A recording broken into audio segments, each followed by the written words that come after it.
Hi, my name is Jenna. I work for Westonka Animal Hospital. I'm one of the technicians. We're going to be talking today about how to handle and administer insulin for your diabetic pet. So this is Juliet. She's my dog. She's going to be our little model today. So the way that you want to handle, she's after the peanut butter already. The way that you want to handle the insulin, no matter what kind that you have, is that you want to keep it in the fridge. Unless you bring it out to administer. So make sure that it's cold at all times. Do not put it in the freezer, just regular fridge will be fine. And then the insulin vial, whether it's in a pen like the Lantus, or if it's in a 10 ml vial like the Humulin or Novolin-N. You want to roll those just to disperse everything evenly. You don't want to shake these. So you roll the pen back and forth. Or the 10 ml vial, you'll roll back and forth just to mix everything evenly. The one insulin that you do want to shake instead of roll is the Vetsulin. That one you want to actually shake until there's bubbles, everything's uniform, and then wait till the bubbles settle before you draw up the insulin for administration. So that's the way you handle the insulin. And then the different types of insulin, you want to make sure that you have the correct matching syringes for those. So these two insulins, the Novolin or Humulin-N and the Lantus, which is in the pen, these are both U100 insulins. So on your syringe, which you can see on the screen, you want to make sure it says for U100 insulin.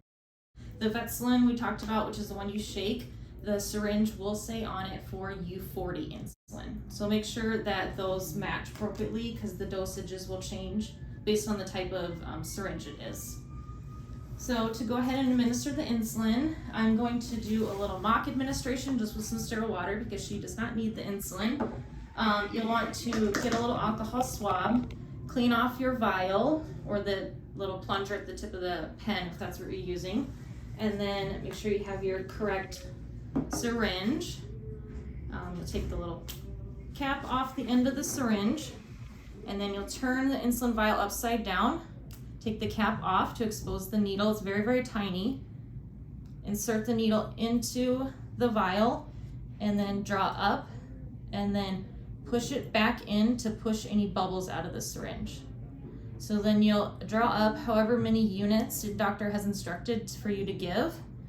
And then you can go ahead and pull out of the vial. And then the most common place to give the insulin is right around the shoulder blades. They have a lot of extra skin here. It's really easy to administer an injection under the skin. So you're going to want to just pinch and pick up a little tent of skin, and you can feel it'll make like a little flat area here. And you're just gonna go straight in under the skin. You'll pull back the syringe to make sure you don't get any blood. And if you're all clear, just go ahead and inject the insulin and pull out. If you do get a little blood in the syringe, it's not a big deal. It's probably just a little vessel inside the skin. But you just want to take the syringe out, find a new spot, and try again. And then for administration, you definitely want to make sure that they eat first before administering the insulin, at least half of their meal, to make sure that their blood glucose does not drop too low then after giving the insulin. And it'll be administered 12 hours apart. So meal feeding morning and night before insulin is the most ideal way to feed. Leaving food out all the time does make it a little bit hard to regulate their glucose on a steady pattern. You were very good. Yes. So yeah, that's how to handle the insulin and administer it.